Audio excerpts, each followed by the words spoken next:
और इसका लॉन्चिंग का जो प्रोग्राम है वो यहाँ महाराष्ट्र सदन में यहाँ रखा गया है।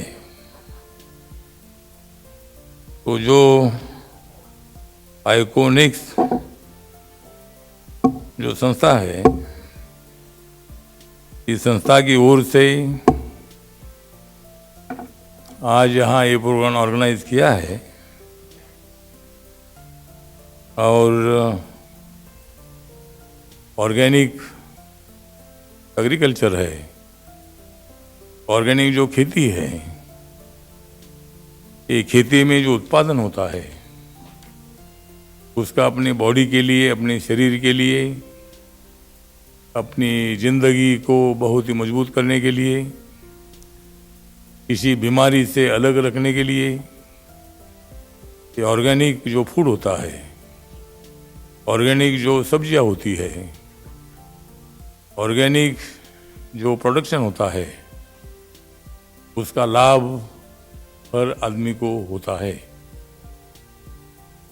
तो इसीलिए मतलब जिस तरह खेत में जो यूरिया है, अलग अलग जो प्रयोग किए जाते हैं, जल्दी उत्पादन करने के लिए कोशिश होती है, लेकिन उसका नेगेटिव असर बहुत बार होता है। और इसीलिए ऑर्गेनिक जो खेती होती है उसमें कोई खेत में कोई यूरिया जैसा उपयोग किया करना, ये बीमारी को निमंत्रण भी होता है। बहुत सारे देहातों में कैंसर के पेशेंट बहुत ज़्यादा दिखाई देते हैं और उसका कारण ये है कि नॉन ऑर्गेनिक खेती से ये अपना नुकसान होता है। तो इसीलिए ऑर्गेनिक फूड, ऑर्गेनिक खेती करने के लिए, उसका प्रोडक्शन करने के लिए आप लोगों की जो कोशिश है, ये कोशिश आपके माध्यम से की जा रही है और इसके इस प्रोग्राम में राजू बंसल जी है जो आयोजक है, मनोज मिश्रा जी है, मेरे साथ इन लोगों को जोड़ने वाले हमारे नवीन चंद्र लादे जी है, अभिमन्यु सिंह जी हैं, ऐसे कई मेहमान यहाँ मौजूद है। और आप अलग अलग राज्यों से ये आए हैं और इस पर ऑर्गेनिक खेती को किस तरह बढ़ावा दे सकते हैं, ऑर्गेनिक खेती से कितना फ़ायदा हो सकता है, इसकी जानकारी देने के लिए ये एक्सपो आज यहाँ हो रहा है। ये हमारे लिए बहुत बड़ी खुशी की बात है। हमारी नरेंद्र मोदी जी की जो सरकार है, ये सरकार किसानों के बारे में बहुत ही ज़्यादा सोचती है, किसानों के लिए अलग अलग योजनाएं बना रही है। किसानों का उत्पादन बढ़ना चाहिए, इसके लिए सरकार कोशिश कर रही है। सरकार ने जो किसानों के लिए 3 कानून लाए हैं, उसमें किसानों की आमदनी बढ़नी चाहिए, उनको जहाँ ज़्यादा रेट मिलेगा वहाँ अपना माल बेचने का उनको अधिकार है। किसी भी मंडी में जाकर वो अपना माल बेच सकता है। इसका परमिशन देने वाले जो 3 कानून हैं, ये 3 कानून में एमएसपी को धक्का नहीं है।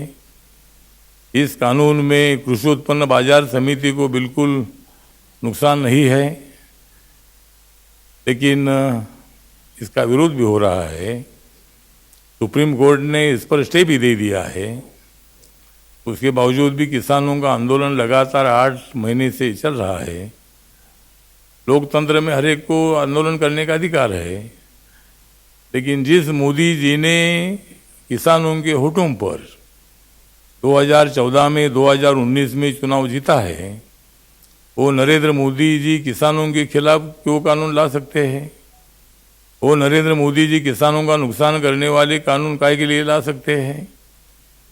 तो मोदी जी को लगता था कि भाई इसका किसानों को फायदा होगा और किसान इसका स्वागत करेंगे। बहुत सारे किसानों ने स्वागत भी किया है, लेकिन कुछ किसान इसका विरोध कर रहे हैं। तो ठीक बात है, लोकतंत्र में उनको विरोध करने का अधिकार है। सरकार का कहना है कि भाई इसमें जो अमेंडमेंट है, अमेंडमेंट हम कर सकते हैं। जहां आपको लगता है कि भाई यहाँ एक गलत है तो ये बदलने के लिए हम लोग तैयार हैं। नरेंद्र सिंह तोमर जी ने बहुत बार 11 बार किसानों के साथ चर्चा की, लेकिन किसानों की एक ही मांग है कि भाई कानून रद्द करो। तो सरकार को लगता है कि भाई कानून रद्द करने का मांग जो है ये मांग लोकतंत्र के लिए ठीक नहीं है। कानून में बदल करने की मांग करो, कानून में अमेंडमेंट करने की मांग करो, हम इसके लिए तैयार है। और एक कानून पीछे लेने का निर्णय होगा तो हर कानून पीछे लेने की मांग हो सकती है। और सरकार को चलाना, सरकार को कानून बनाना में कोई अर्थ नहीं रहेगा। इसीलिए सरकार का कहना है कि भाई कानून बदलने की मांग मत करो, लेकिन कानून में अमेंडमेंट करने की मांग करो। तो ये कुछ कॉम्प्रोमाइज़ नहीं हो पा रहा है, तो ठीक बात है, वो बात अलग है।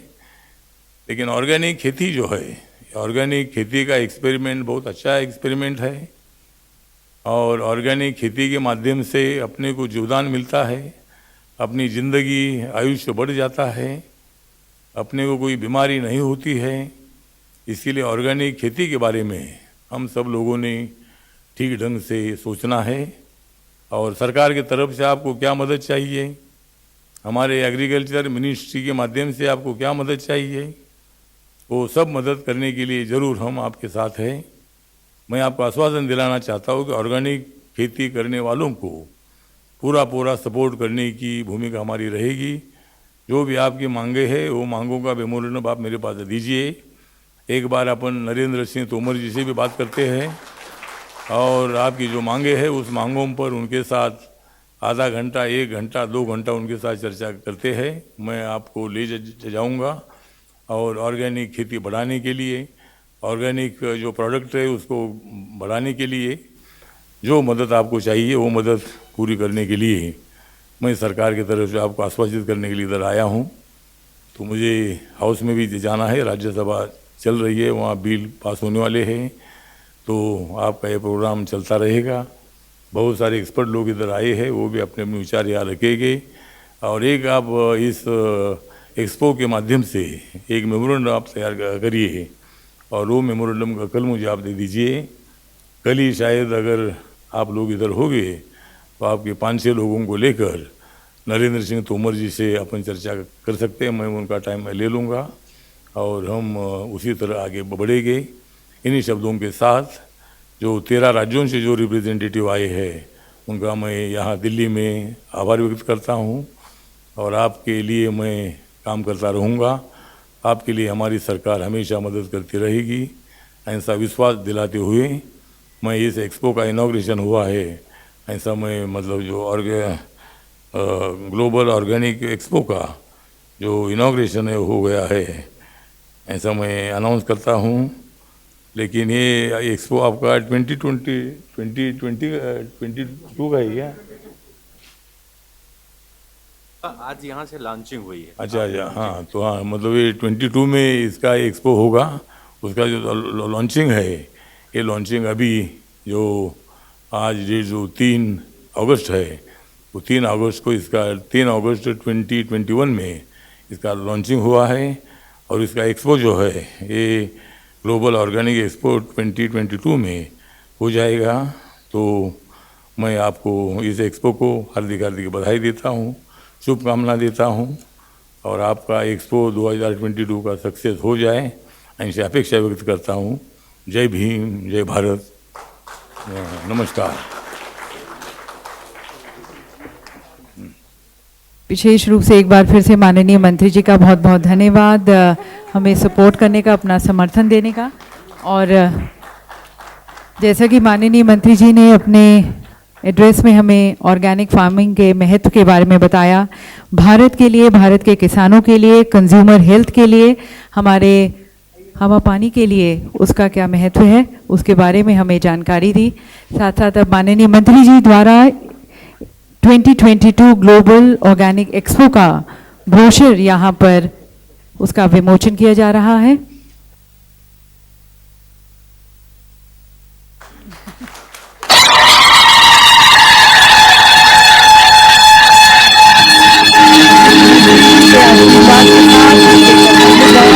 ब्रोशर का रिलीज और साथ साथ 2022 के ऑर्गेनिक एक्सपो का यहाँ पर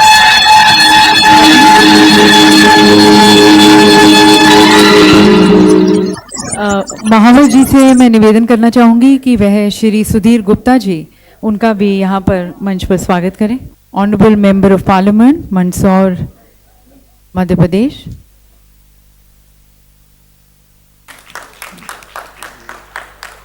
और डॉक्टर जेपी मिश्रा जी उनका भी हम स्वागत करना चाहेंगे, officer on special duty policy planning and partnership Indian council for agricultural research.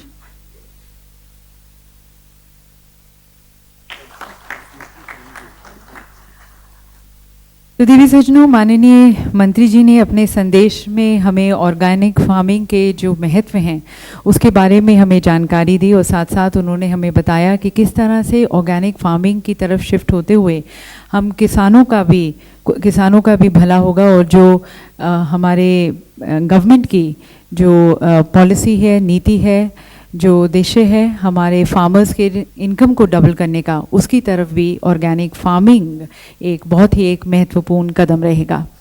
And especially, I think all will agree that the recent pandemic and the series of disasters, the natural disasters which we have seen in this 1.5 years, it has definitely given organic farming or to go organic a leg up, especially also in the food consumer section. Honorable Minister had also mentioned about the impact of the insecticides, the pesticides, the chemical fertilizers which we are consuming through our food, the impact which it is happening on our health, and not only on the health of the consumer, but also on the health of our soil, water, air, all being badly affected.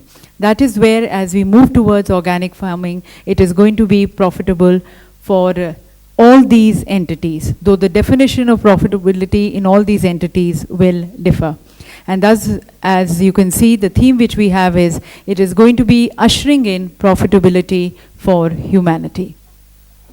तो इस कार्यक्रम को और आगे ले जाते हुए अब मैं सबसे पहले श्री वेद प्रकाश महावार जी उन्हें आमंत्रित करती हूँ, जो कि farmer director onshore ONGC. He is a president of SHESPRO. SHESPRO, ladies and gentlemen, is a not-for-profit organization that has been working in the area of health, environment, sustainability and safety. As we thank Mahavaji also for supporting us, I would like to now request him to say a few words and request him for his opening remarks. I welcome Sri Sudhir Gupta ji, MP, Mishra ji, my colleague Tyagi ji, and all the invitees from, as I came to know, from 13 states, people have come. I welcome all of you to this inaugural program or launching of Organic Expo 2022. I am heading an organization called SHESPRO, Society of Health, Safety, Environment Professionals. You can see that it is related with health, it is related with safety, it is related with environment and sustainability also. So all things are there and this program will be, or this conference will be organized by Iconex group of companies. They are being organizing a lot of conferences not only in India, abroad. So in this expo we are targeting not the people from India, but we are targeting people from outside India so they can bring their technologies, we can understand their technologies and how we can use those technologies in India. That will be the main focus area, because you know that nowadays the organic farming is everybody is talking about organic. If you go to the market, you will see a different section of organic. So organic is definitely going to come into the life. If you think of your grandfathers, they always used to talk we used to talk that yes, इन्होंने पुराना खाया हुआ है तो अभी healthy है. It's like that. So our next generation should also feel that yes, our forefathers have done something for us. So today we are having a good food which our forefathers have taken. So that is a basic thing. So as I'm not going to speak much about what organic farming is and what are the advantages, already Mr. Saab has told many things about that. The only thing, our focus will be, we try to bring as many as companies, as many as manufacturers and suppliers to this conference so that our country will get benefit out of it. And with this, we will go in a big way. And our plan is, what we are thinking, and from our point of view, nowadays you are thinking that a lot of this Atmanirbhar Bharat, Make in India, things are going on. So we want that Indian companies who are manufacturing or in the business of organic, they should go outside and start their business outside also. So taking the technologies, one thing, exchanging of technologies, and whatever we have in India, how we can market it outside. Because I have been to different countries before pandemic, and we have seen there's a lot of scope of organic. Some of the countries, they only follow, they don't go for pesticides, they only go for the organics. And they are saying that why Indian companies can't come here and start manufacturing or supplying it. So these kind of things, a lot of opportunities are available. Only thing we have to grab those opportunities, and I'm quite confident that this Expo 2022 will give upper hand to our Indian manufacturers, that they will be able to manufacture good quality of organic, you can say, material which is basically used in farming outside India. So definitely it's not like that we will get rid of pesticides. No, it is not like that. Only thing, slowly we will come to the organic, because if you see that you will start the organic and in the next session you will find that you are getting a good food. No, it's not like that. I have read that the US, they have changed over to organic, but it took about 2 to 3 years to get the quality food which is really organic and which is giving a benefit of the organic. So with this, friends, I welcome all of you once again, and my request will be participate as much as possible in this Expo 2022. Thank you very much. Thank you, Mahavaji, for reflecting on the very focus of 2022 Global Organic Expo. And as you mentioned, that this is not going to be just a platform to exhibit, but also more towards forging alliances and partnerships, and it's going to be an excellent platform for the Indian suppliers and the producers to go global. Thank you so very much, sir. और देवी सज्जनों, हमारा अहोभाग्य है कि हमारे साथ श्री सुधीर गुप्ता जी भी यहाँ पर उपस्थित हैं, honourable member of parliament Mandsaur Madhya Pradesh. और जैसा कि आपको पहले भी बताया गया, जो हमारा पहले 2 एडिशंस हुए थे, जो रीजनल या स्टेट एडिशंस थे, और 2022 में हमारा ग्लोबल होगा। पहले 2 एडिशंस हमारे इंदौर में हुए थे, मध्य प्रदेश में हुए थे। सो मंदसौर से, मध्य प्रदेश से हमारे साथ श्री सुधीर गुप्ता जी हैं। मैं उनको आमंत्रित करती हूँ, उनसे निवेदन करती हूँ कि वे इस अवसर पर 2 शब्द कहें। मंच पर उपस्थित समस्त आदरणीय को नमस्कार, और साथ में नमस्कार आप सब लोगों को जो ऑर्गेनिक एक आंदोलन है उससे जुड़ने के लिए देश भर से यहाँ एकत्रित हैं। मैंने आंदोलन शब्द इसलिए भी लिया क्योंकि जिस चीज की आवश्यकता होती है और जिसके लिए प्रयास करना होता है, आज सारी दुनिया बहुत सारे प्रयोगों से बहुत सारे तरीकों से आगे बढ़ने की जुस्तजू में लगी है। प्रगति, विकास, नयापन, नवाचार, ये सबके मन में है। बढ़ती आबादी और बढ़ती आवश्यकताओं की पूर्ति के लिए व्यक्ति नए नवीन प्रयोग की तरफ आगे बढ़ता है। और जब ये बढ़ते प्रयोग, बढ़ते उत्पादन के क्रम में मनुष्य ने अपने खान पान के तरीकों पर भी बहुत सारे प्रयोग कर डाले। प्रयोग और उसके बाद पुनर्विचार, यह भी एक दुनिया का इस बदलते क्रम में नवाचार ही हो गया। और इसीलिए जब दुनिया में औद्योगिक क्रांति हुई, उस क्रांति के बाद कहीं न कहीं कृषि क्रांतियों की भी जरूरत महसूस होने लगी। बढ़ती जनसंख्या अपने कृषि उत्पादनों को बढ़ाने के लिए नए प्रयोग करने लगी और उस नए प्रयोग के दौर में रासायनिक खेतियों का एक दौर आकर चालू हुआ। इस दौर में लगभग पूरी पृथ्वी इसके अंदर समाहित हो गई। तब एक नवाचार आया, पुनः एक विचार आया जो पुरातन से नवीन की ओर बढ़ रहा था, उसी में ऑर्गेनिक। अब इस पद्धति को लोगों ने अपनाया। ये खेती किसानी के दौर के साथ साथ औद्योगिक उत्पादन की श्रेणियों में भी शुमार हो गया। संपर्कों के माध्यम से, प्रचार के माध्यम से लोगों ने घर घर पहुंचाने के नए नित्य नवीन प्रयोग भी इसके माध्यम से प्रारंभ कर दिए। और हम देखते थे कि ये भारत देश, जहां हम गीत गाते थे, जहां डाल डाल पर सोने की चिड़िया करती है बसेरा, वो भारत देश है मेरा, एक गीत हम गाया करते थे।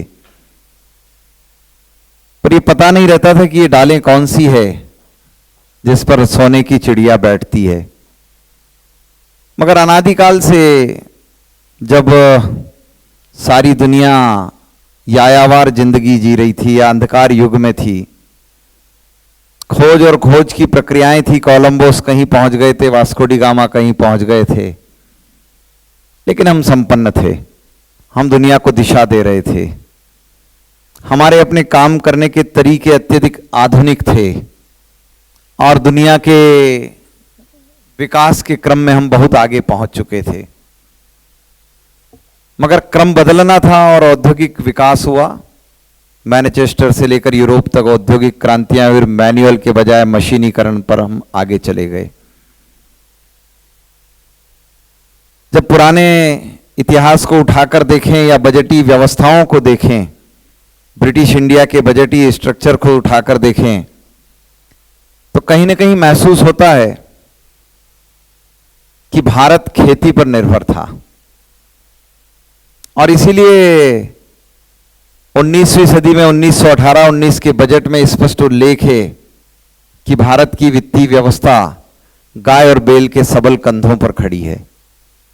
अब वो दौर तो चला गया, अब न गाय से नाता है न बैल से वास्ता है, मगर ऑर्गेनिक फिर आया है।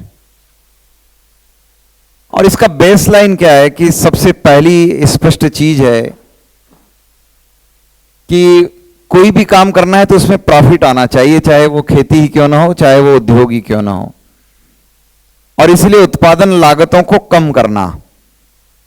तो उत्पादन लागत को कम कैसे किया जा सकता है जब मूल चीजों से छुटकारा व्यक्ति पाले और नए प्रयोग पर जाएगा तो। और इसलिए पुरानी अवधारणा थी खेती लाभ का धंधा कैसे बने, तो उसमें बहुत स्पष्टता थी कि केटल का वेस्ट एग्रीकल्चर का बेस्ट है और एग्रीकल्चर का वेस्ट ये केटल का बेस्ट, ये साइकिल है। खेती के लिए जो निरुपयोगी है वो पशु के लिए चारा हो जाता था और पशु जो निरुपयोगी चीजों को देता था वो खेती के लिए लाभकारी हो जाता था। न तो उन्हें खाद लाना होता था, न रासायनिक दवाइयों की आवश्यकताएं थी। वो एक साइकिल था, वो एक प्रोसेस था, वो टूट गया। मगर उसके टूटने के बाद सबसे बड़ी दिक्कतें आई कि खान पान की लगभग तमाम चीजों में जो मानक होने चाहिए थे वो मानक टूट गए और रासायनिक तत्वों का बहुत तेजी से उसके अंदर मिलने का क्रम चालू हुआ। इसी क्रम में ऑर्गेनिक फार्मिंग आया। मैं आप सब लोगों को बधाई शुभकामना दूंगा कि आप इस नवाचार से जुड़े हैं। मगर इसका जुड़ना सिर्फ मार्केटिंग का पर्पज ही रहता है तो शायद बहुत ज्यादा सफलता नहीं मिलेगी। मगर मार्केटिंग भी एक पर्पज हो सकता है साथ में, तो उसको समझना है। तो हमने आयुर्वेद की पुनर्स्थापना में बाबा रामदेव को देखना चाहिए कि बाबा ने अपने प्रोडक्ट तो सामने लाए ही लाए हैं, मगर प्रोडक्ट का रॉ मटेरियल क्या वह भी रोज बताते रहे। उन्होंने कभी नहीं छुपाया। उन्होंने कहा कि ये दवा लेनी है तो ये ऐसे ऐसे बनेगी, इस जड़ी से, इस बूटी से, ऐसे ऐसे तुम चाहो तो बना लो।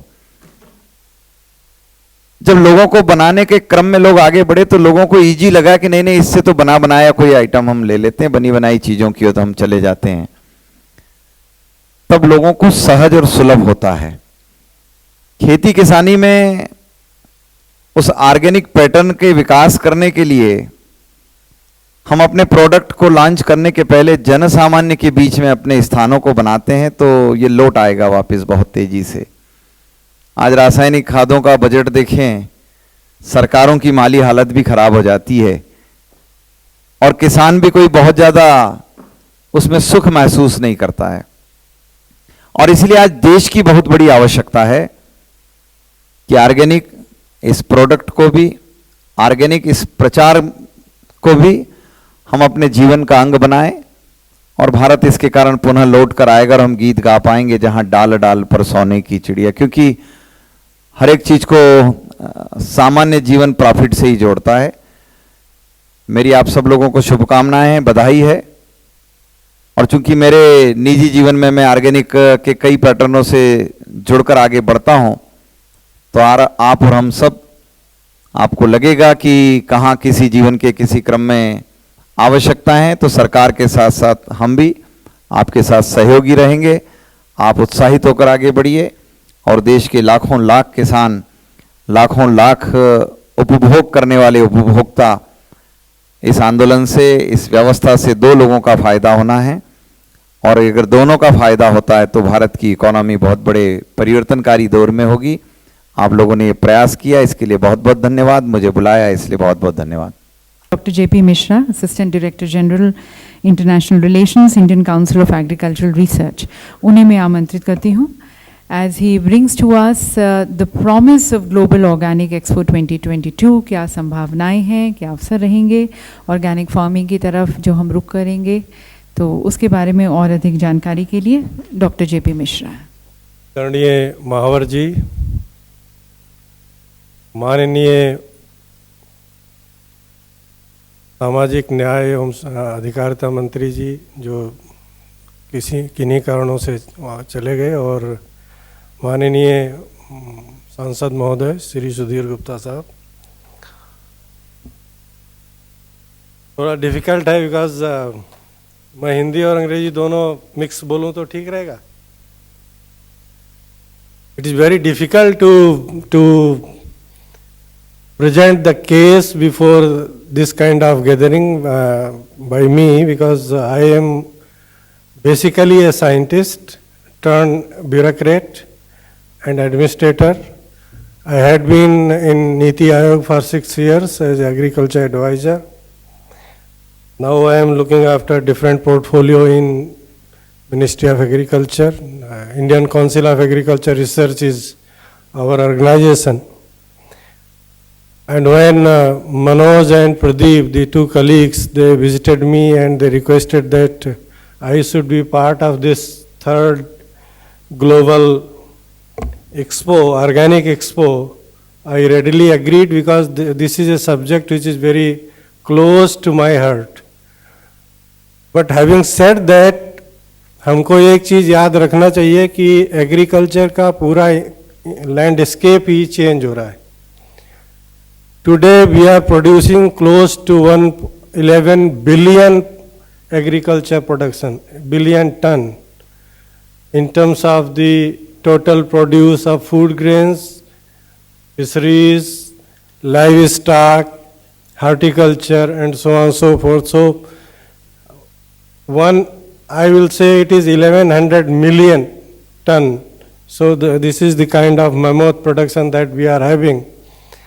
This has brought glory to India, but this has also brought challenge to India. And challenges are enormous. And that's why the Sustainable Development Goal 2020-30, they have adopted for adequate and nutritious food for all. So that a kind of goal that SDG 2030 has adopted. And this is very apt and topical issue that I think the global community has recognized, and currently we are also undertaking the United Nations Food System Summit, which is likely to conclude in September with our Prime Minister, Honorable Prime Minister, likely to participate and make an statement. Organic is finding place everywhere. So that's why I would like to compliment to me also, and to also Manoj and all colleagues, to Mahavarji, for venturing into a very, very apt and topical activity in the form of Third Global Expo. And I also compliment the kind of scale and space they are planning to invite and engage some 15,000 dedicated organic experts and exporters. So I will not say that you should limit only to kind of marketing and export, as our Honorable Minister just now has also reiterated, because the Green Revolution succeeded because of the 4 basic pillars. So unless we address all those 4 pillars in organic and organic farming, organic branding, organic export, organic competitiveness, we will never succeed. So I will request and I will try to galvanize the people who are interested in it to focus on 4 basic pillars. The first is productivity. The basic challenge in organic and inorganic, when I say inorganic, you please take it that is a chemical, where heavily used chemical agriculture. There is huge gap between the productivity what an organic farmer receives in the initial years and also what a traditional farmer applying heavy doses of fertilizer achieves. So that is one basic challenge to push and penetrate organic farming in Indian agriculture. So in that context, we need to involve as much as possible. Of course, we are involving the farmers, the farmer producer organizations, the farmer producer companies, and those volunteers, social organizations, I will say volunteer social organizations and NGOs who are working for the cause of organic farming promotion. The second is profitable commercialization. So this pillar will involve the entire clientele that we are targeting, the exporters, the testing agencies, the branding fellow, the packaging people, and all those.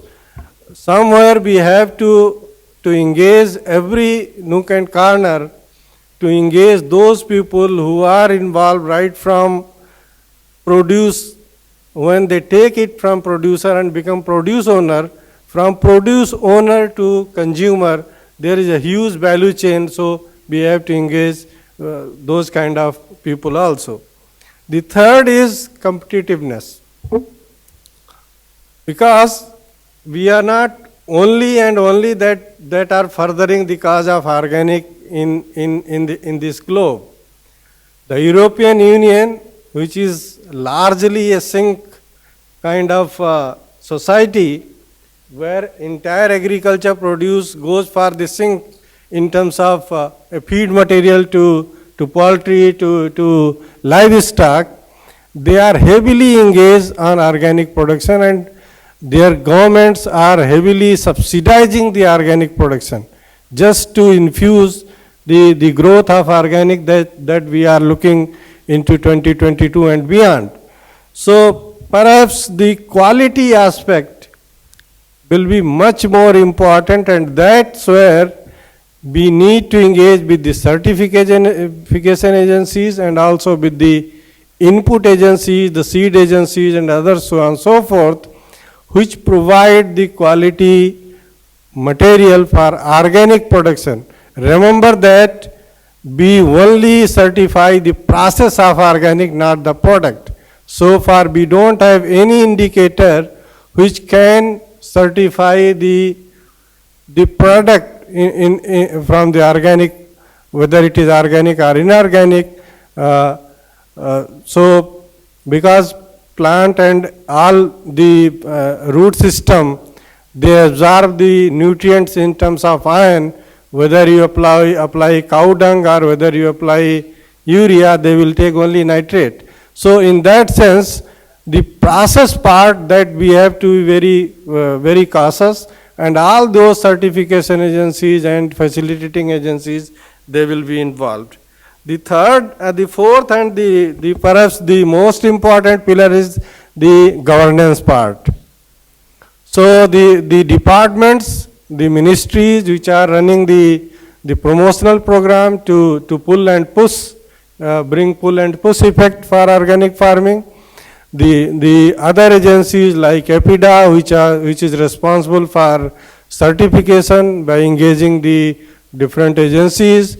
The Ministry of Agriculture will be the perhaps the focal point, because they are implementing the Paramparagat Krishi Yojana and also the organic value chain program for northeastern region, apart from the other programs which also have the component of promotion of organic farming. So this is in nutshell, I will say these are our priorities, and we will be moving with these ambition and actions.